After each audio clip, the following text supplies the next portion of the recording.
Hallelujah.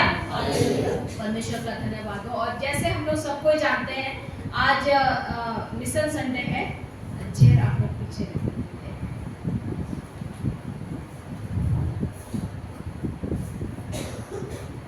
और जैसे सब लोग आज जानते हैं मिशन संडे है, लेकिन मिशन काम तभी हो सकता है या तभी एक बोझ आ सकता है जब आपके अंदर में उस तरह का प्रभाव हो। आप कोई चीज को तभी दूसरों को ठीक से बता पाएंगे जब आपका खुद में एक अनुभव है। बिना अनुभव के कहीं पर आप उन बातों को नहीं बता सकते। और इसीलिए जरूरी है कि हम पहले उन सारे स्वाद को, उन सारे बातों को हम चख ले, या फिर उन सारी बातों को अनुभव कर ले जो हम दूसरों को बताना चाहते हैं। तो मिशन संडे में जाने से पहले तो जरूरी है कि सबसे पहले हम उन अनुभवों को अपने जीवन में हम हम उसको चख ले, और तभी हम दूसरों के लिए एक आशीष का चैनल हम बन पाएंगे। और इसीलिए मैं सोच रही थी जैसे बैठे बैठे कि मैं वचन में से क्या बांटूं, और मुझे लगा कि नहीं, सबसे पहले तो हमें स्ट्रांग होने की आवश्यकता है। और जब तक हम खुद में उस विश्वास में, उस आशीष में हम खुद स्ट्रांग नहीं होते, मजबूत नहीं होते हैं, तब तक हम दूसरों के लिए आशीष का चैनल नहीं बन सकते। कोई भी बात हो, आप जो भी चख लिए हैं तो उसका आप बहुत ही बखूबी उसका आप बखान कर सकते हैं। यदि कोई जैसे पिज्जा खाया है, तो पिज्जा जितने लोग खाए हैं वही लोग थोड़ा सा बता सकते हैं कि क्या है, नहीं तो नहीं बता सकते हैं। तो एक दिन जैसे रुत मंगाई पिज्जा, उसको बहुत मन था और मम्मी को कुछ पता ही नहीं था क्या है ये, एकदम रोटी जैसे उसके अंदर ऊपर में क्या क्या है। तो जैसे उसको अगर आप पूछेंगे क्या खाए उस दिन, रुत ने क्या दिया, तब शायद नहीं बता पाएंगे क्या खाई। तो लेकिन आप रुत से यदि पूछेंगे, क्योंकि बिल्कुल पता है कि ये अच्छा टेस्ट है नहीं है, कितना टेस्टी है ये वही बता पाएंगे। तो वही मैं कहना चाहती हूँ कि आप जिस तरह से जिन बातों को अच्छी रीति से चख लेते हैं, जान लेते हैं, देख लेते हैं, वही बातों को ठीक ठीक आप दूसरों को बता पाएंगे। और बहुत जरूरी है कि हम वैसा जीवन को जिए जिन बातों के लिए परमेश्वर ने हमें बुलाया, और तभी हम दूसरों को भी ठीक ठीक हम बोल पाएंगे और बता पाएंगे। तो आज हम बताना चाहते हैं कि जैसे सब कोई, हम लोग इस संसार में रहते हैं, सब कोई चाहते हैं कि एक आशीषित जीवन हम जिए। सब कोई भी ऐसा नहीं व्यक्ति कोई भी नहीं होगा जो नहीं चाहता होगा कि हमारा जीवन अच्छा हो, हमारा लाइफ रोज दिन अच्छा हो, हम अच्छे स्वस्थ में रहें, हमारे बच्चे अच्छे हो। हर कोई ये चाहता है। कोई नहीं चाहता कि हम बुरे में रहें, आज हमको ठीक ना लगे, हम बीमार ही रहे, बिस्तर में पड़े रहे। कोई ऐसा नहीं हुआ होगा। अगर कोई है तो थोड़ा सा शायद दिमाग खसक गया होगा, हम तो बोलेंगे स्क्रू थोड़ा सा ढीला हो गया होगा, इसीलिए वो चाहेगा कि हम बीमार रहें। या कोई तो बहुत सारे समस्या सब घिरा हुआ होता है, तो वो चाहता है कि हम घर के अंदर ही पड़े रहें। कुछ तो कुछ बातें होंगी, लेकिन जो व्यक्ति बिल्कुल स्वस्थ है वो हमेशा चाहेगा कि मुझे अच्छा जीवन जीना है, और मेरे बच्चे के लिए भी, ताकि अच्छा जीवन उनको भी मिले। ये हम लोग सारे लोग कल्पना को करते हैं। तो क्यों अच्छा जीवन नहीं मिलता है? हम बहुत बार जैसे कोई चीज आवाज, अच्छा हाँ, तो इस तरह से होता है कि यदि हम लोग जैसे बहुत बार चाहते हैं कि अच्छा जीवन मिले, लेकिन नहीं मिल पाता है। क्यों? कुछ ना कुछ बातें तो होंगी, और इसीलिए हमें ध्यान देने की आवश्यकता है कि हम उन सारी चीजों को हम ध्यान दें कि क्यों हमें आशीषित जीवन नहीं मिल रहा है। और उसके लिए यदि हम लोग देखेंगे रोमी उसका 8 अध्याय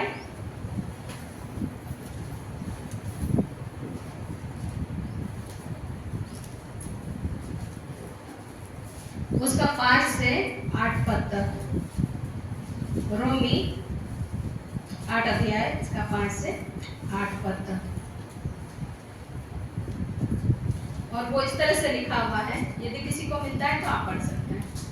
क्योंकि शारीरिक व्यक्ति शरीर की बातों पर मन लगाते हैं, परंतु आत्मा की बातों पर मन लगाते हैं।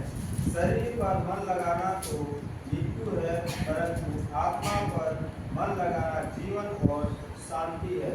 क्योंकि शरीर पर मन लगाना तो परमेश्वर से बैर रखना है, क्योंकि ना तो परमेश्वर की व्यवस्था के अधीन है और ना हो सकता है, और जो शारीरिक दशा में है वे परमेश्वर को प्रसन्न नहीं कर सकते। तो यहाँ पर एक कारण हम लोग देखते हैं कि जब हम एक अच्छा जीवन को जीना चाहते हैं और उस अच्छा जीवन को हम अपने में देख नहीं पाते, उस आशीष को हम अपने में देख नहीं पाते हैं, कहीं ना कहीं उसका कारण हम ही हैं, उसका रीजन हम ही है। परमेश्वर बहुत दयालु है, अनुग्रहकारी है, और उसने 2000 साल पहले हमारे लिए उन सारे अनुग्रह को दे रखा है। आप इसे समझ सकते हैं, परमेश्वर हमसे प्रेम करता है, उन आशीषों को दे रखा है। लेकिन आज यदि उन आशीषों को दिए हुए होने के बावजूद भी यदि हम उन आशीषों को अपने में नहीं देख पाते हैं, तो समझ सकते हैं कि उसके दोषीदार परमेश्वर नहीं, हम ही होंगे। और उसके लिए हम क्या देख रहे हैं कि 8 पद में, और जो शारीरिक दशा में है वे परमेश्वर को प्रसन्न नहीं कर सकते। परमेश्वर को जब तक आप प्रसन्न नहीं करेंगे तब तक आप उस आनंदित जीवन को नहीं जी पाएंगे। और इसीलिए चाहिए कि हम जब आनंदित जीवन चाहते हैं, अपने आप में एक आशीष को पाना चाहते हैं, तो सबसे पहले तो हमें वो काम करना होगा जिससे परमेश्वर प्रसन्न हो। और जैसे ही परमेश्वर प्रसन्न होगा हमारे लिए, हम सारी बातों को होते हुए हम देख पाएंगे। बहुत बार हमारे मतलब जैसे हम पेरेंट्स भी, बच्चे जब हमें प्रसन्न करते हैं, खुश करते हैं, तो आप ऑटोमेटिक उनके लिए बहुत सारी चीजें देने के लिए आप खुश हो जाते हैं कि हाँ मेरा बेटा, मेरा बच्चा अच्छा कर रहा है, मुझे उसको देना चाहिए। तो वैसे ही परमेश्वर वैसा हालांकि है नहीं, उसने दे चुका है, लेकिन हम चूंकि शारीरिक दशा में होते हैं और इसीलिए उन आशीषों को अपने में हम ले नहीं पाते हैं। और इसीलिए चाहिए कि आप यदि आशीष को पाना चाहते हैं अपने जीवन में आप परमेश्वर के अनुग्रह को देखना चाहते हैं, तो चाहिए कि आप आत्मिक जीवन में जिए। यदि हम लोग ये देखेंगे जिस तरह से पैदा होते हैं और पैदा होने के बाद हम शारीरिक दशा में होते हैं, और शारीरिक दशा में क्या होता है, कोई भी चीजें जो भी हम देखते हैं तो वो क्या होता है, शरीर के अनुसार जो भी देखते हैं, जो समझते हैं, जो अनुभव करते हैं, उन्हीं में हम विश्वास करते हैं। हर एक चीज जो भी हमें दिखता है हम उसी में विश्वास करते हैं। यहाँ पर आपको टेबल दिख रहा है, आप विश्वास करते हैं टेबल है? क्यों विश्वास कर रहे हैं? क्योंकि है। अगर नहीं रहेगा आप विश्वास करेंगे नहीं। तो ये है, ये सारी चीजें हमारा विश्वास करने का तरीका क्या है कि हम और आप विश्वास करते हैं कि हमारा जो स्कूल में सब कोई पढ़ते हैं 5 ज्ञानेंद्रियों का, उस ज्ञानेंद्रिय के अनुसार, मतलब उसका 5 सेंसेस के अनुसार जो हमें जो आँख से जो हमें दिखाई देता है, जिसको हम छूते हैं, जिसको हम अनुभव करते हैं, जिसको हम सूंघते हैं, जिसको हम अपना जीभ से हम उसको अनुभव करते हैं, तब हम विश्वास करते हैं ऐसा। कोई भी चीज, जैसे कोई तीखा मिर्च को खा लिया तो क्या बोलेगा, ये झाल है। आप कैसे बोलेंगे? क्योंकि आपने अनुभव कर लिया कि उसको जीभ से आपने लगा लिया और कहा कि ये झाल है। आप कोई भी चीज, मतलब हम अपने आंखों के अनुसार, अपने देखने के अनुसार और अपने सूंघने के अनुसार, अपने अनुभव के अनुसार जो भी पता चलता है, हमारा विश्वास उसी के अनुसार है। आपने जिस तरह से टेस्ट किया है कोई भी चीज को, वैसा ही विश्वास करेंगे। कि यदि चीनी मीठा है तो उसमें आप विश्वास करेंगे। कोई जितना भी बोल दे आपको नहीं बहुत खट्टा, मतलब तीता लगता है ये चीनी, आप विश्वास नहीं करेंगे, क्योंकि आपने अपने जीभ से उसको अनुभव कर लिया है कि ये कैसा है, मीठा है। तो आप अपने इस तरह से अपने 5 सेंसेस, अपने 5 ज्ञानेंद्रियों के द्वारा जो अनुभव करते हैं, आप उन्हीं को बोलते हैं कि हाँ ये ऐसा है। लेकिन ये तो शारीरिक तरीके से है, लेकिन आत्मिक जीवन में बिल्कुल उल्टा है। जो ना दिखता है, जो ना अनुभव हुआ है, बिल्कुल अलग है, और उसमें हम विश्वास करते हैं। और यही वजह है कि हम चूंकि सांसारिक तरीके से जीते हैं और हमारा विश्वास सांसारिक जैसे होता है, जो हमको दिखाई देता है उसी में विश्वास करते हैं। और इसीलिए हम बहुत बार उन आशीषों को नहीं देख पाते, क्योंकि जब हम परमेश्वर में आते हैं, आत्मिक जीवन, आत्मिक नया जन्म को पाते हैं, तो विश्वास का स्तर बदलना चाहिए। हमारा देखने का, हमारा विश्वास करने का तरीका, जो संसार में जिस तरह से पैदा होते हैं देख करके जो सारी चीजें हम अनुभव करके करते हैं, वैसा नहीं होना चाहिए। विश्वास होना चाहिए उस तरह से जिस तरह से आत्मिक बातों के लिए कहा गया है। यदि आप इब्रानी 11 अध्याय 1 पद में देखेंगे तो क्या लिखा हुआ है, इब्रानी 11:1 अब विश्वास आशा की हुई वस्तुओं का निश्चय और अनदेखी वस्तुओं का प्रमाण।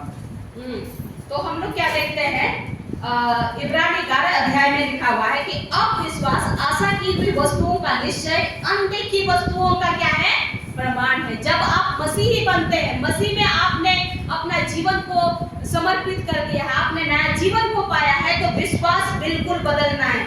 अब विश्वास आशा की हुई वस्तुओं का निश्चय है कि अभी हुआ नहीं है, आने वाली है, आशा कर रहे हैं आपकी ऐसा होगा, उसका प्रमाण है। और अनदेखी वस्तुओं का क्या है, प्रमाण है। जो आप देखे ही नहीं है, जो आपने अनुभव किया ही नहीं है, उन बातों को आप सिर्फ विश्वास में रख लेते हैं। यही विश्वास होने की आवश्यकता है। और जब ये विश्वास हम में आ जाए तो हम ये देख सकते हैं कि परमेश्वर आपके जीवन में उन आशीषों को दे सकता है, क्योंकि परमेश्वर ने 2000 साल पहले उन सारी आशीषों को दे रखा है। और अगर वो सारी आशीषें हमें नहीं मिल रही है तो इसीलिए क्योंकि हमारा विश्वास करने का तरीका कैसा है, संसार के अनुसार, अपने ज्ञान इंद्रियों के अनुसार, अपने 5 सेंसेस के अनुसार हम विश्वास कर रहे हैं कि दिखेगा तभी हम करेंगे, हम ठीक होंगे तभी मानेंगे यीशु मसीह है, हम ऐसे चंगा होंगे तभी मानेंगे हाँ परमेश्वर है। लेकिन परमेश्वर ये चाहता है कि हम ठीक हो या ना हो, वो हमारा कैसा है, चंगा करने वाला यहोवा है। आपको विश्वास करना होगा। जैसे ही आप उस बात पे विश्वास करते हैं, आपके जीवन में एक अच्छी बातों को आप देखने पाएंगे। हालेलुया। तो परमेश्वर आज के इस दिन में यही चाहता है कि हमारा विश्वास करने का तरीका बदल जाए। हम संसार के तरीके से जैसा अनुभव करते हैं, जैसा देखते हैं, जैसा छूते हैं, वैसा विश्वास करते हैं। लेकिन विश्वासी बनने के बाद होना चाहिए कि जिन बातों को आपने देखा भी ना हो, उनमें वैसा ही विश्वास करना है जैसा आप देखना चाहते हैं। और जैसा आप देखना चाहते हैं वैसे विश्वास करेंगे, परमेश्वर आपके जीवन में काम करना शुरू कर देगा। हालेलुया। हम लोग कैसे विश्वास करते हैं, आइए हम लोग देखेंगे यूहन्ना 20 अध्याय। यूहन्ना 20 अध्याय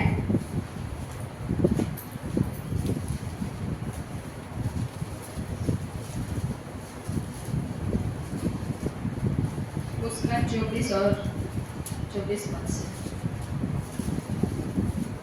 परंतु 12 में से एक अर्थात थोमा, जो दिदुमुस कहलाता है, जब यीशु आया तो उनके साथ ना था। जब अन्य चेले उससे कहने लगे, हमने प्रभु को देखा है, तब उसने उनसे कहा, जब तक मैं उसके हाथों में कीलों के छेद ना देख लूं और कीलों के छेद में अपनी अंगुली ना डाल लूं और उसके पंजर में अपना हाथ ना डालूं, तब तक मैं विश्वास नहीं करूंगा।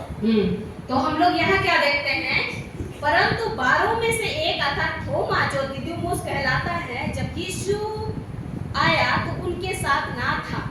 जब अन्य चेले उनसे कहने लगे, हमने यीशु को देखा है, तब उसने कहा, जब तक मैं उसके हाथों में कीलों के छेद ना देख लूं, कीलों के छेदों में अपने अंगुली ना डाल लूं और उसके पंजर में अपना हाथ ना डाल लूं, तब तक मैं विश्वास नहीं करूंगा। ये थोमा है। ये यीशु के जी उठने के बाद जितने चेले इकट्ठे थे उनके बीच में यीशु मसीह आया और सब ने उनको बाद में बताया, मतलब वहाँ थोमा नहीं था। और बाद में जब बताते कि अरे यीशु मसीह आया था, और वो विश्वास नहीं करने लगा, क्या बोलने लगे, ना ना हो ही नहीं सकता जब तक हम उसके हाथ में ना छेद नहीं डालेंगे। जो क्योंकि यीशु मसीह को कहाँ चढ़ाया गया था, क्रूस में चढ़ाया गया था। उसके हाथ में जब तक मैं छेद ना डालूं, उसके पंजर में जब तक मैं हाथ ना घुसाऊं, तब तक मुझे ये पता नहीं चलेगा कि सही में वही यीशु मसीह है। पूरा उनके साथ बहस करने लगा था। और आज भी हम हर एक के जीवन में भी इसी तरह की बातें होती है। ये थोमा के अंदर में भी इसी तरह का विश्वास था। वो लोग बता रहे कि नहीं, एकदम आया था हमारे बीच में, एकदम यीशु ही था, ना हो ही नहीं सकता। हम और आप हर एक संडे आते हैं, आप प्रार्थना भी करते हैं, वचन को पढ़ते हैं। यीशु मसीह के विषय में किस तरह से लिखा हुआ है कि यीशु मसीह यदि चंगा करने वाला यहोवा है तो चंगा करता है। मतलब हमारा परमेश्वर यहोवा चरवाहा है, मुझे किसी भली वस्तु की घटी नहीं होगी। लेकिन जब भी आपके जीवन में विपरीत परिस्थिति आती है, आप उस वचन को बिल्कुल आप नकार देते हैं, विश्वास नहीं करते। पता नहीं लिखा तो होगा किसी और के लिए कि हाँ यहोवा चरवाहा है, लेकिन भली वस्तु की घटी मुझको तो है, आप बोल सकते हैं। लेकिन जब आप ये विश्वास करेंगे नहीं वचन लिखा हुआ है वो जीवित है और वो वचन मुझ में काम करेगा। आज यदि आप में दिख रहा है घटी, लेकिन यदि विश्वास करते हैं तो आप उन बातों को पूरा होते हुए देख पाएंगे। हालेलुया। तो यहाँ पर हम लोग क्या देखते हैं, थोमा के अंदर में उस तरह का विश्वास है कि जब तक मैं ऐसा ना कर लूं, हम भी वही बोलते हैं, अरे यहोवा चरवाहे, जब तक मेरी हर एक जरूरत पूरी नहीं होगी ना, मुझे ये चाहिए वो चाहिए, जब तक तब तक हम नहीं मानेंगे कि परमेश्वर है कि नहीं है। यदि मुझे चंगाई नहीं मिले तो हम नहीं मानेंगे चंगा करने वाला यहोवा है। लेकिन हमें ये विश्वास करना है कि यीशु मसीह ने यदि कलवरी क्रूस पर मर गया तो आपकी हर एक बातों के लिए वो मर गया, और वो जी उठा तो आपको विजय देने के लिए वो जी उठा। आपको याद करना है और ये विश्वास करना है कि उसने शैतान के हर एक बंधनों को तोड़ दिया है। जो शैतान हमारे जीवन में जब हम शारीरिक तरीके से पैदा होते हैं तो उसी समय से शैतान का वर्चस्व, शैतान का बुरा ताकत हमारे जीवन में बना हुआ रहता है। और जैसे ही हम अपना जीवन यीशु को देते हैं, तब से हम लोग ये समझते हैं कि यीशु मसीह का वो अनुग्रह जो यीशु के जी उठने के बाद उसने अपने में ले लिया, शैतान से छीन लिया और वो हमें दे दिया है। तो आप समझिए कि ये 2000 साल पहले यीशु ने कर दिया है। अब विश्वास के द्वारा उसको हमें लेने की आवश्यकता है। यदि आपका विश्वास यही थोमा जैसे होगा, जब तक मेरे जीवन में ऐसा ना होगा, ऐसा नहीं होगा, तब तक हम विश्वास नहीं करेंगे कि यीशु मुझसे ऐसा कर सकता है। यीशु, हमारा विश्वास करने का तरीका क्या है कि जब तक नहीं होगा तो नहीं विश्वास करेंगे। लेकिन यीशु मसीह चाहता है कि जब तुम मान लोगे तभी मैं तेरे जीवन में काम करूंगा। हालेलुया। यीशु चाहता है कि उस वचन को मान लो कि जैसा है वैसा, और तभी मैं तेरे जीवन में वैसा ही काम करूंगा। हम लोग क्या करते हैं, पहले होगा तब हम मानेंगे, लेकिन परमेश्वर उल्टा चाहता है कि तुम मान लो और देखो कि करता हूं कि नहीं करता हूं। और इसीलिए आपके जीवन में आप जो भी चाहते हैं परमेश्वर के वचन के अनुसार आप विश्वास कीजिए, और परमेश्वर में वैसा ही आप बातों को देखने पाएंगे। हालेलुया। आप याद कीजिए उस मतलब यीशु मसीह ने क्या किया, उस पेड़ को श्राप दिया, और उसके बाद जैसे ही श्राप दिया तो तुरंत सूख गया था क्या वो पेड़? अगर आप पढ़ेंगे तो वो पेड़ तुरंत नहीं सूख गया था।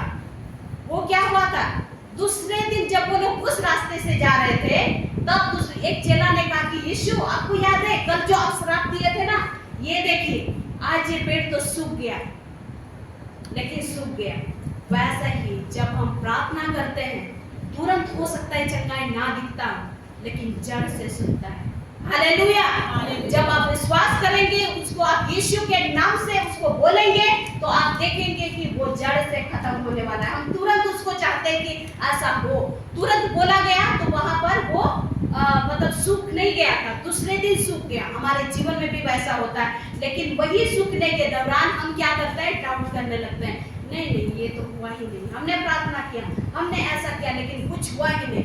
आप याद रखिए कि परमेश्वर काम कर रहा है आपके जीवन में, वो जड़ से उखाड़ फेंकने के लिए आपके जीवन में काम कर रहा है। हालेलुया।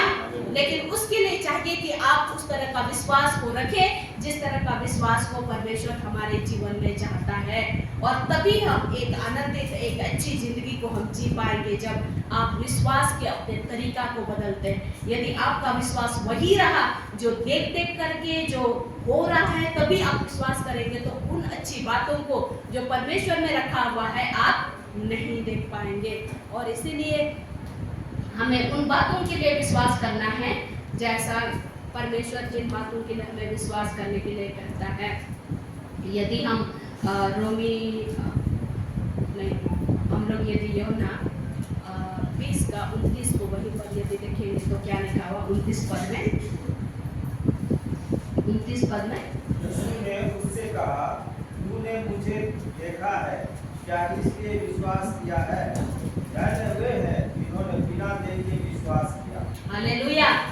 क्या है? धन्य वे हैं जिन्होंने बिना देखे विश्वास किया। आपने वचन पढ़ा और आपने विश्वास कर लिया कि ये परमेश्वर का जीवित वचन है, और यही वचन मेरे जीवन में ऐसा ही काम करेगा। और जैसा ही आप वैसे विश्वास करते हैं, परमेश्वर आपके जीवन में वैसा ही काम करना शुरू कर देगा। हालेलुया। हमें देखना चाहिए कि क्या हम उन बातों में हैं जहां पर बिन देखे विश्वास कर रहे हैं, क्योंकि हम लोग ने देखा कि इब्रानी 11 का 1 में हम लोग क्या देखे, विश्वास आशा की हुई वस्तुओं का निश्चय और अनदेखी वस्तुओं का प्रमाण है। अनदेखी जो आप देखे ही नहीं थे वही है। और इसीलिए बोलता है कि जिन्होंने बिना देखे विश्वास किया वे ही धन्य हैं। परमेश्वर ऐसा विश्वास करने वाला हमें चाहता है कि हम वैसे विश्वास करें। यदि हम लोग और भी कुछ उदाहरण है किस तरह से क्या हुआ, हम लोग यदि गिनती उसका 13 अध्याय देखेंगे।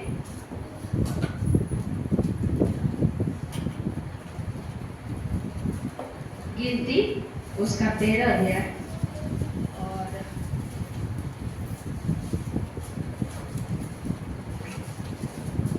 यदि हम लोग 25 पद से देखेंगे तो इस तरह से लिखा हुआ है, 40 दिन के बाद वे उस देश का भेद लेकर लौट आए और परान जंगल के कादेश नामक स्थान में मूसा और हारून और इजराइलियों की सारी मंडली के पास पहुंचे और उनको और सारी मंडली को संदेशा दिया और उस देश के फल उनको दिखाए। उन्होंने मूसा को यह कहकर वर्णन किया, जिस देश में तूने हमको भेजा था उसमें हम गए, उसमें सचमुच दूध और मधु की धाराएं बहती है और उसकी उपज में यही है। परंतु उस देश के निवासी बलवान हैं और उसके नगर गढ़ वाले हैं और बहुत बड़े हैं। और फिर हमने वहां अनाक वासियों को भी देखा। दक्षिण देश में अमालेकी बसे हुए हैं और पहाड़ी देश में हित्ती, यबूसी और एमोरी रहते हैं और समुद्र के किनारे किनारे यरदन नदी के तट पर कनानी बसे हुए हैं। ये उस समय की बात है जब परमेश्वर ने ये उनको ये संदेशा दिया कि तुम लोगों के लिए मिस्र के देश से तुम लोग निकल रहे हो और मैं तुम्हें कनान जैसे देश में तुम्हें पहुंचाऊंगा और कनान तुमको मैं दे दिया हूँ, तुम्हारे हाथ में मैंने कर दिया है, ये उनको कहा गया। और इसीलिए मूसा ने क्या किया, अपने में से चुन चुन कर 12 लोग को भेज दिया उस कनान देश का भेद लेने के लिए कि देख करके आओ ये कनान देश कैसा है। और सही में उन लोगों ने जिस तरह से परमेश्वर ने कहा कि वहां पर दूध और मधु की धाराएं बहने वाली जगह है, बहुत उपजाऊ जगह है, ये सारी चीजें जब वे लोग जाते हैं तो वहां पर बहुत अच्छे अच्छे देखते हैं। यदि 23 पद में आप देखेंगे तो आप देखेंगे कि क्या मिला उनको, वहां से एक डाली दाखों के गुच्छे समेत तोड़ ली और 2 मनुष्य उसे एक लाठी पर लटकाए हुए उठा चले आए। मतलब इतना बड़ा बड़ा अंगूर का गुच्छा था, ऐसे सही में आशीषित देश था। और परमेश्वर ने उनको वायदा किया था कि वो देश तुमको मैं दे दिया हूँ और तुमको किस तरह से विश्वास करके जीतते जाना है और उसको ले लेना है।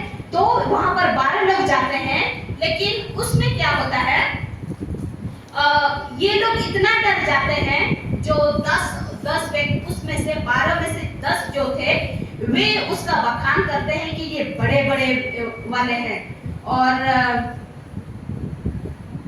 हाँ, हम लोग क्या देखते हैं 30 पद में इस तरह से, पर कालेब ने मूसा के सामने प्रजा के लोगों को चुप कराने के विचार से कहा कि हम अभी चढ़ के उस देश को अपना ले, क्योंकि निस्संदेह हमें ऐसा करने की शक्ति है।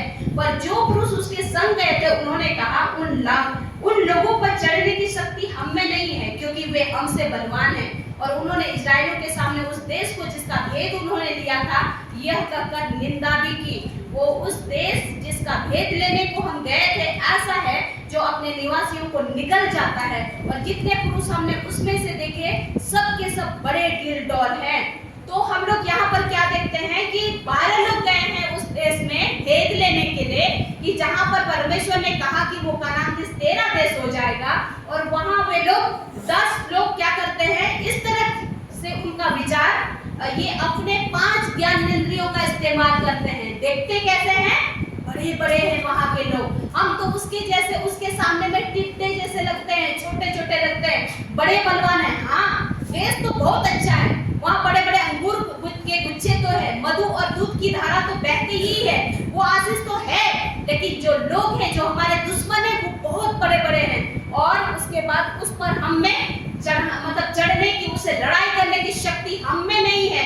उस तरीके से अपने आप को देखने लगे, किस तरीके से, अपने ज्ञानेंद्रिय अपने जो अनुभव से जो देखा उस पर। लेकिन परमेश्वर ने जो वचन दिया कि अनदेखी वस्तुओं का प्रमाण, जो परमेश्वर ने उनको जो विश्वास दिलाया था कि वो मैंने दे दिया है तुमको, उस विश्वास से वे लोग नहीं देखे। और इससे क्या होता है, हम लोग देखते हैं उसी जगह पर कालेब एक विश्वास वाली दृष्टि से देखता है। कालेब ने कहा मूसा के सामने, प्रजा के लोगों को चुप कराने के विचार से कहा, हम अभी चल के उस देश को अपना लें, क्योंकि निस्संदेह हमें ऐसा करने की शक्ति है। तो यहाँ पर कालेब का एक विश्वास है कि परमेश्वर की नजर से उन लोगों को देख रहा है कि निस्संदेह हम में वो शक्ति है कि हम उस देश को हम जीत लेंगे और वो देश हमारा देश होगा, क्योंकि परमेश्वर ने हमें क्या किया है, दे दिया है कि वो देश तेरा देश होगा। लेकिन यहाँ पर हम लोग क्या देखते हैं, और भी 10 और विश्वासी और भी लोग थे जो भेद लेने गए थे। उन्होंने कहा कि नहीं, वहां पर बहुत बड़े बड़े लोग होते हैं। तो आज मतलब उस तरह से वे जब देखने लगे तो हम लोग अंत में रिजल्ट क्या देखते हैं, वे 10 लोग उस देश में प्रवेश करने नहीं पाए, क्योंकि उन्होंने विश्वास नहीं किया। और इसीलिए क्या हुआ, कनान देश में मर मिट गए और बाद बाकी सारे लोग वहां पर गए। हम लोग क्या देखते हैं 30 पद में, 14 का 30 पद में इस तरह से लिखा हुआ है, उनमें से यूफुन्ने के पुत्र कालेब और नून के पुत्र यहोशू को छोड़ कोई भी उस देश में ना जाने पाएगा, जिसके विषय में मैंने शपथ खाई थी कि तुमको उसमें क्या करूंगा, बसाऊंगा। क्यों नहीं वो बसने पाए, क्योंकि उन्होंने वो डाउट किया कि जो परमेश्वर ने प्रतिज्ञा किया कि वो देश तुमको मैं दे दिया हूँ, तुमको ले लेना है उसको, उन्होंने डर के मारे ये बोला कि नहीं, ये हमारे बस की बात नहीं है। उन्होंने अपने तरीके से उस चीज को देखा और वे लोग उस कनान देश, उस आशीष की देश को पहुंच नहीं पाए, उस आशीष को उन्होंने देख नहीं पाया। और जो 2 ही लोग थे जो विश्वास किए, उन्होंने उस देश में पहुंचा। हालेलुया। आज यदि हमारे जीवन में उस तरह की आशीष नहीं दिख रही है, आप दूसरों को देखते हैं कि ये आशीष है, वो आशीष है, हम में क्यों नहीं है वो आशीष, तो कहीं ना कहीं यही वाली दशा तो हमारी नहीं है। जो यहाँ 12 लोग थे उसमें 10 लोग इस तरह से कैसे देखते हैं कि जो उनको दिखाई दे रहा है, जिस तरह से वो लोग देख रहे हैं अपने 5 ज्ञानेंद्रियों का इस्तेमाल करके कि ये बहुत बड़े हैं, ऐसा है, लेकिन परमेश्वर के उस सामर्थ को कि उसने बोला है तो हो जाएगा, ये देश हमारा होगा, उस बात को उन्होंने विश्वास नहीं किया। और इसीलिए फल भी यही हुआ कि वे लोग उस देश में नहीं पहुंच पाए, वे लोग वहीं मर मिट गए। और उसके बाद 2 जन ने विश्वास किया, वही नून और यहोशू ही वहां पर, कालेब और यहोशू ही वहां पर पहुंच पाए। तो बहुत बार हम और आप भी प्रभु में आते हैं, सोचते हैं कि प्रभु का अनुग्रह हम में होगा, उसका सुरक्षा हमारे साथ होगा, लेकिन बहुत बार हम दूसरे लोग जिस तरह से जीवन जीते हैं उससे बदतर स्थिति हमारी होती है। तो उसका रीजन कोई और नहीं, कहीं ना कहीं हमारा विश्वास है। यदि हम अपने देखने के तरीके से, संसार में जो दिखता है उसके तरीके से विश्वास करते हैं, जो शारीरिक लोग जैसे विश्वास करते हैं, यदि वैसे विश्वास करते हैं, तो हम में भी वही आशीष को हम नहीं देख पाएंगे। लेकिन परमेश्वर चाहता है कि हम जब मसीही बन जाते हैं, प्रभु को अपना जीवन देते हैं, तो हमारा विश्वास करने का तरीका बिल्कुल बदलना चाहिए। जिस तरह से परमेश्वर का वचन कहता है वैसा ही हमारा विश्वास हो जाए, कि वचन कहता है कि यहोवा चरवाहा है तो किसी बलि वस्तु की घटी नहीं होगी तो नहीं होगी।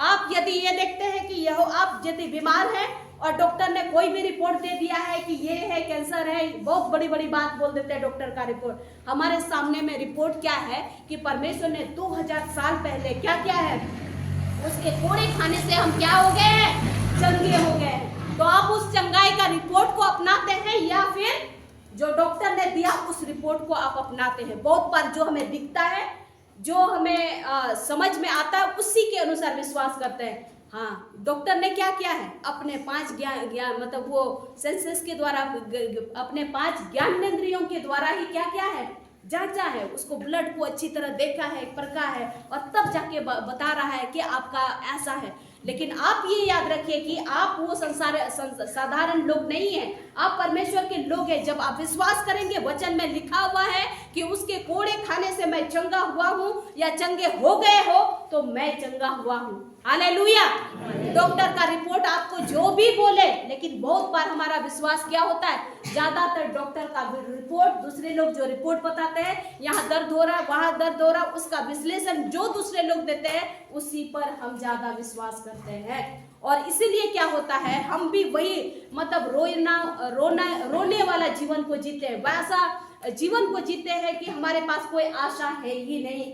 लेकिन परमेश्वर चाहता है कि यदि हम प्रभु में हैं तो हमारा विश्वास बदले और हम बड़ी आशा को देखें जो परमेश्वर हमारे लिए रख छोड़ा है। हालेलुया।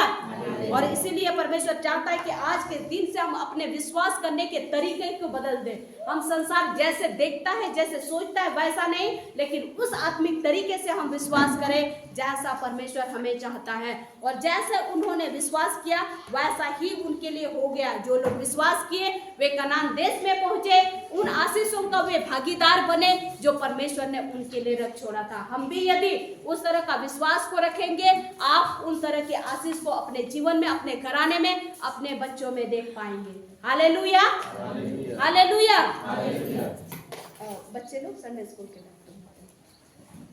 तो परमेश्वर यही चाहता है कि हम अपने उस तरह के विश्वास को हम बदले। और हम लोग ये देखते हैं कि लूका 8 अध्याय में हम लोग यायर की बेटी को देखते हैं। वो क्या हो गई थी? मर गई है। लूका 8 अध्याय में यदि हम लोग देखेंगे,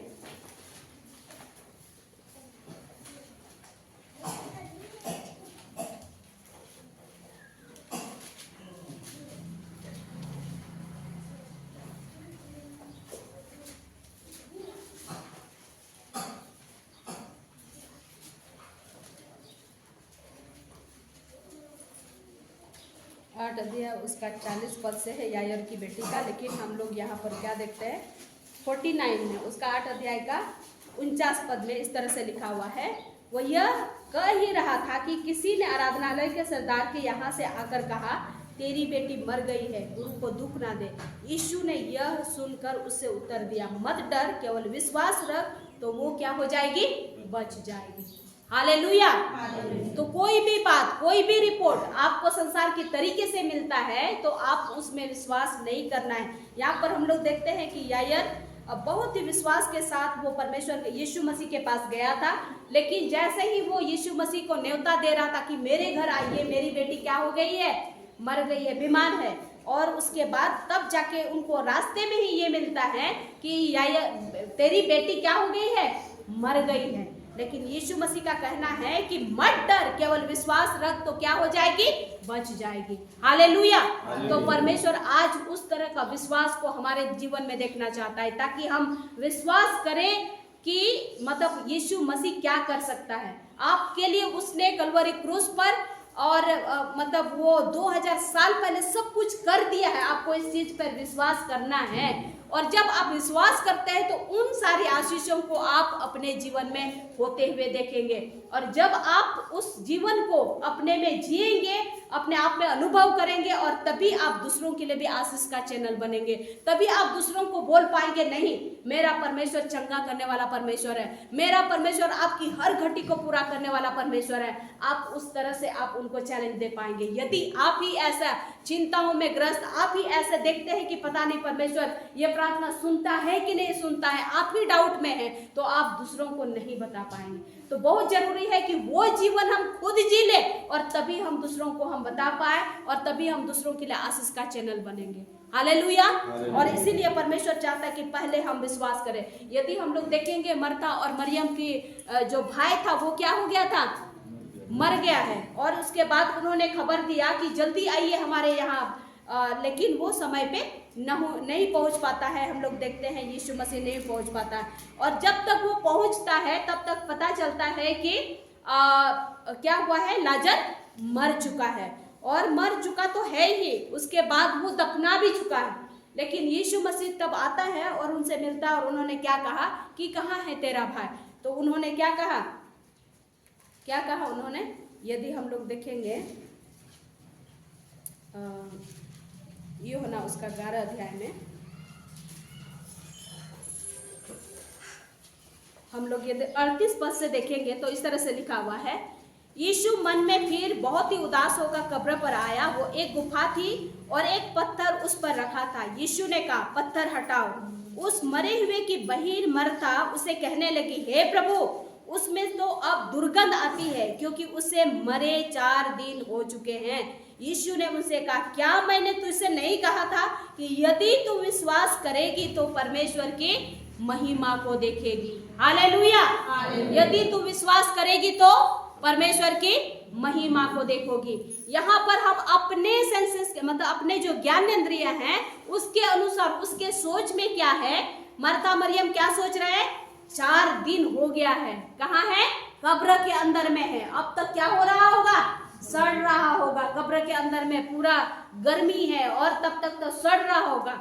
ये उनके देखने और समझने के अनुसार ये विश्वास है उनका कि ऐसा हो गया है। लेकिन यीशु मसीह कहता है कुछ भी दशा हो, यदि वो 4 दिन हो गया हो, यदि वो सड़ भी गया हो, लेकिन यीशु मसीह जहां है, यदि तो विश्वास करेगी वहां पर उसकी महिमा को देखोगी।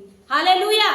और जैसे ही उसने कहा और उसके अनुसार हम लोग देखते हैं, बोलता है कि लाजर बाहर आ, और उसके बाद हम लोग देखते हैं लाजर बाहर आता है जीवित रूप में। हालेलुया। आपके जीवन में भी कोई ऐसे बातें हैं जो आपको लगता है कि बहुत दिन हो गया, बहुत प्रार्थना कर लिए, ये पुरानी बीमारी है, ये पुरानी समस्या है, ठीक नहीं होगा, मुश्किल है, लेकिन यदि आप विश्वास को रखेंगे, परमेश्वर का वचन कहता है कि यदि तू विश्वास रखेगी, रखेगा, तो परमेश्वर की महिमा को देखेंगे। हालेलुया। और वो आपके विश्वास के अनुसार ही आप के लिए होगा। बहुत बार हम सोचते हैं कि अपने संसारिक तरीके से, अपने समझ से हमको लगता है नहीं ये होगा नहीं, लेकिन जो परमेश्वर यीशु मसीह कलवरी क्रूस पर हमारे लिए सब कुछ को, अपने आप को बलिदान करके सब बातों के लिए छुटकारा दे दिया है, उस बड़ी ताकत को हम भूल जाते हैं। लेकिन परमेश्वर चाहता है कि यदि हम परमेश्वर में विश्वास करते हैं तो उस ताकत को स्मरण करें कि उसने हमें सब बातों के लिए छुटकारा दे दिया है। वो विश्वास हमें करना है उस यीशु मसीह पर जो उस ताकत को कलवरी क्रूस पर तो तोड़ा ही तोड़ा, मृत्यु पर भी विजय पाकर के वो जीत ले लिया और वो अधिकार हमें दिया है। हालेलुया। और उस सामर्थ के साथ यदि आप विश्वास करेंगे, आप उन बातों को होते हुए देखेंगे। और ये मेरा अपना अनुभव है कि उस तरह की बातों के साथ पहले मैं सही में बोलूं, मेरा विश्वास उस तरह का था नहीं, लेकिन जब से मैंने उस तरह का विश्वास करना शुरू कर दिया, प्रभु के उस काम को कंटिन्यू मैं अपने जीवन में अनुभव करती हूँ। हालेलुया।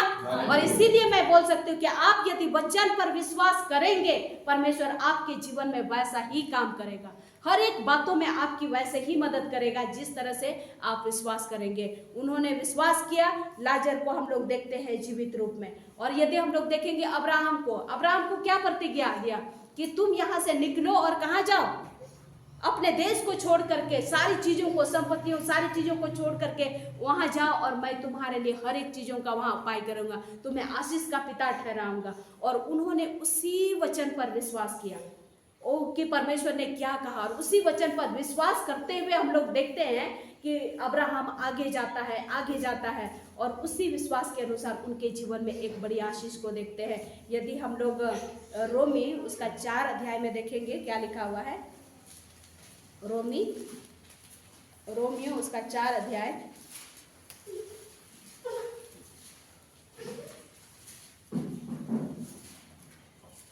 18, 19, 20 पद हम लोग देखेंगे। रोमियो 4 अध्याय उसका 18, 19, 20। उसने निराशा में भी आशा रखकर विश्वास किया, इसलिए कि उस वचन के अनुसार कि तेरा वंश ऐसा होगा, वह बहुत सी जातियों का पिता होगा। 100 वर्ष का था, अपने मरे हुए से शरीर और सारा के गर्भ की मरी हुई सी दशा जानकर भी विश्वास में निर्बल ना हुआ और ना अविश्वासी होकर परमेश्वर की प्रतिज्ञा का संदेह किया, पर विश्वास में दृढ़ होकर परमेश्वर की महिमा को और निश्चय जाना कि जिस बात की उसने प्रतिज्ञा की है वह उसे पूरा करने में भी सामर्थ है। हालेलुया। तो हम लोग क्या देखते हैं यहाँ पर कि वो जो 100 वर्ष का था, अपने मरे हुए से शरीर और सारा के गर्भ की मरी हुई सी दशा जानकर भी विश्वास में निर्बल ना हुआ। ये अपने ज्ञानेंद्रियों के अनुसार नहीं देखा कि हम दोनों बूढ़ा हो गए हैं, हम दोनों से अब कुछ नहीं होने वाला है, लेकिन उसने क्या किया, अपने मरी हुई उस गर्भ की दशा जानकर भी विश्वास में निर्बल ना हुआ। उस विश्वास को जो परमेश्वर ने उनके जीवन में दिया था, उस विश्वास को पकड़ करके वो बना रहा। और हम लोग क्या देखते हैं, उनको अंत के दिनों में परमेश्वर उनको अपनी महिमा प्रकट करता है। और अविनाशी होकर भी परमेश्वर की प्रतिज्ञा पर संदेह किया, पर विश्वास में दृढ़ होकर के परमेश्वर की महिमा की। हालेलुया। तो परमेश्वर यही चाहता है कि आज आपकी दशा जितनी भी बुरी हो, जहां आप कितने दिन से सोच रहे होंगे कि ये परिस्थिति ये कैसे होगा, आपके लिए असंभव सी जान पड़ रही होगी, आपके लिए लग रहा हो कि ये बहुत दिन हो गया, पता नहीं ये कैसा होगा, लेकिन आप समझिए कि यदि आप अपने विश्वास करने के तरीके को बदलते हैं, आप अपने विश्वास को बदलते हैं, आप उस तरह से विश्वास करते हैं जिस तरह से परमेश्वर चाहता है। हमारे उस 5 ज्ञानेंद्रियों में यदि उनको साइड करके आप 6 ज्ञानेंद्रियां, जो उसको हम बोल सकते हैं विश्वास को, आप अपने साथ ले लेते हैं, तो आप बहुत सारी बातों में विजयी को देखेंगे। हालेलुया। और परमेश्वर एक्चुअली हमें वही चाहता है, ताकि हम उस तरह के विश्वास को हम अपने जीवन में अपनाएं, हम उस तरह के अपने तरीके से जो देखते हैं वैसा ना करें। जिस तरह से मरता मरियम को लग रहा था कि ये 4 दिन हो गया, ये सड़ गया, अब्राहम ये सोच सकता था कि हमारा तो अब बुजुर्ग हो गए, वो क्षमता हमें नहीं है, लेकिन विश्वास में वो दृढ़ रहा, और विश्वास में दृढ़ होने के कारण हम लोग देखते हैं कि वो अंत के समय में भी एक पिता बन पाए। हालेलुया। तो परमेश्वर यही चाहता है आज के इस दिन में, जब मिशन संडे, हम चाहते हैं कि उस तरह का विश्वास को यदि हम अपने में ले लें। हमें यहाँ दिखाई नहीं दे रहा है, ये कलीसिया अभी खाली है, अभी लग रहा है कि जितने हम इतना तक ही विश्वास रखते हैं, इतने ही हैं हम लोग। किसी कोई अगर पूछे तो सही में हम बोल सकते हैं इतने ही हैं। हमारा विश्वास होना चाहिए कि इतना बड़ा यदि लैंड दिया है, परमेश्वर उससे भी भरने वाला है। हालेलुया। उस तरह के विश्वास में हमें बढ़ने की आवश्यकता है, जो दिखाई नहीं दे रहा है, जो हमारी आंखों से जो हमने अनुभव ना किया हो, जो आपको लगता नहीं कि ये क्या होगा, लेकिन परमेश्वर में वही होगा जो आप सोचते भी नहीं है। परमेश्वर में यदि आप विश्वास करते हैं, उस तरह के विश्वास को आप यदि बढ़ने देते हैं अपने आप में, तो आप परमेश्वर की महिमा को देख पाएंगे। हालेलुया। और परमेश्वर आज यही चाहता है हर एक से कि आज के इस मिशन संडे में हम बहुत बार प्रार्थना को तो करते हैं, सारी चीजों को करते हैं, लेकिन यदि उसमें विश्वास की घटी हो तो हम उन सारी चीजों को पूरा होते हुए नहीं देख पाएंगे। आपके घराने में भी बहुत बार हो सकता है आप सोचते होंगे कि रोज दिन ज्यादा प्रार्थना करते हैं, उपवास करते हैं, आप वचन को पढ़ते हैं, संगति में आप रहते हैं, सब कुछ करते हैं, लेकिन उन बातों को पूरा होते हुए आप नहीं देखते। बहुत सारी चीजों का आप डिमांड करते हैं, आपको लगता है कि ये हमारे जीवन में होना चाहिए, और नहीं देख पा रहे। कहीं ऐसा तो नहीं कि आप जो अपने 5 सेंसेस है, अपने जो 5 ज्ञानेंद्रियां हैं, उसके अनुसार देख करके आप तो विश्वास नहीं कर रहे हैं, लेकिन परमेश्वर आज चाहता है कि उन सारी चीजों को हम बदल दें, जो देखा नहीं गया, जो आपको दिखाई भी नहीं दे रहा है। परमेश्वर की यदि प्रतिज्ञा वचन में लिखा हुआ है आपके लिए, तो आप यदि उसके अनुसार विश्वास करते हैं, तो परमेश्वर आपके जीवन में उन सारी बातों को देखने देगा। आप आशीषित होंगे, आप सारी बातों में एक परिवर्तन को देख पाएंगे, चाहे वो आपका घराना हो, आपका संबंध हो, आपकी कमाई हो, आपकी हर परिस्थिति में आप जहां भी है, चाहे आप बीमार हो, आप एक नई परिवर्तन को देख पाएंगे यदि आप उस तरह के विश्वास को डेवलप करेंगे, उस तरह के विश्वास को आप अपनाएंगे, उस तरह के विश्वास में आप बढ़ेंगे, जिस तरह का विश्वास को परमेश्वर देखना चाहता है। जो मनुष्य के नजर में दिखता है, अपने साधारण तरीके से जो हम नॉर्मल आंखों से देखते हैं, उस तरह का विश्वास नहीं, जो हमें दिखता नहीं है बल्कि प्रतिज्ञा की हुई बातें हैं, उन बातों पर आप विश्वास करते हैं, तो आप बड़ी आशीष को देखने पाएंगे। हालेलुया।